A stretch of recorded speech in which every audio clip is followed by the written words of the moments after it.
സർവം മായ എന്ന് പറയുന്ന സിനിമ ഇതെങ്ങനെ സൂപ്പർ ഹിറ്റ് ആവോ?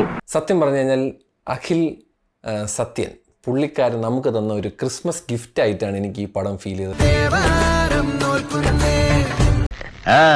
ഇതൊരു ചെറിയ തുടക്കം മാത്രം, അത്രേ ഉള്ളൂ. വെരി എന്താ പറയാ, ഒരു ക്യൂട്ട് പൂക്കി എന്നൊക്കെ നമ്മൾ പറയൂലേ, അങ്ങനത്തെ ഒരു പടം. രോമാഞ്ചം കൊണ്ട് വിറച്ചു പോയതാ സാറേ.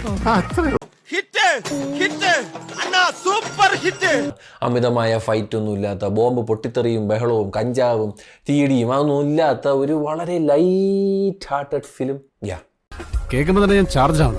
പടം നമ്മൾ പറഞ്ഞാൽ മനസ്സിലാവില്ല, നമ്മൾ നിൽക്കണ്ട, അതിന്റെ ഹൈപ്പവർ ഒരു മാറിയില്ല, പടം വേറെ level. And Nivin Pauly is so good in this film.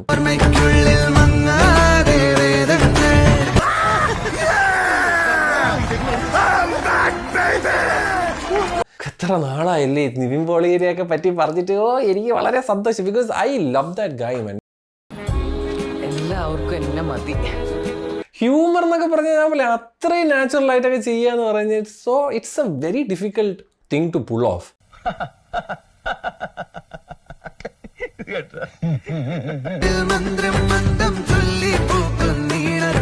Feel good കാറ്റഗറിയിൽ ഈ വർഷം ഇറങ്ങിയതിൽ one of the best movie എന്ന് പറയാൻ പറ്റുന്ന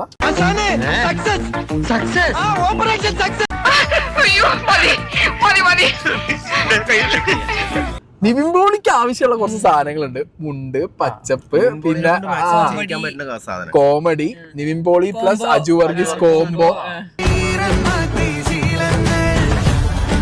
നായികന്റെ ഒപ്പമുള്ള കോംബോ. പക്ഷെ ആ നായിക എങ്ങനെയൊന്നും നമ്മൾ പറയില്ല, എല്ലാം മായയാണ്. നമ്മുടെ വരവേതായാലും ഗംഭീരമായി അഭിനയിച്ച് മനുഷ്യന്റെ ഊപ്പാട് വന്നു. ഭരതമുനിയുടെ നാട്യശാസ്ത്രം മുഴുവനും പൈ. അപ്പോൾ ആരും ഫീൽഡ് ഔട്ട് ആയിട്ടില്ല, എല്ലാവരുടെയും ശക്തമായ തിരിച്ചുവരവാണ്.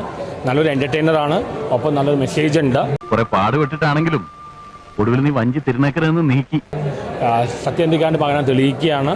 ഒരു സത്യന്തിക്കാ സ്ക്രീനിൽ ലാലേട്ട പടം കാണുമ്പോഴിരിക്കും.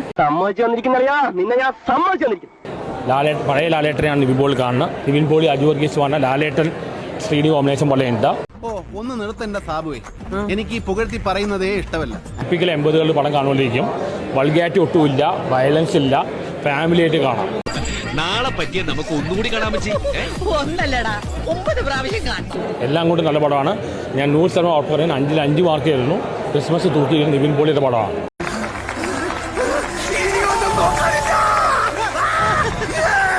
ഞാൻ വിചാരിച്ച അത്ര നന്നായില്ല, എന്നാലും ഒപ്പിച്ചിട്ടുണ്ട്. പോടെ വെറുതെ കൈമനക്കെടുത്താതെ ആരെയൊക്കെ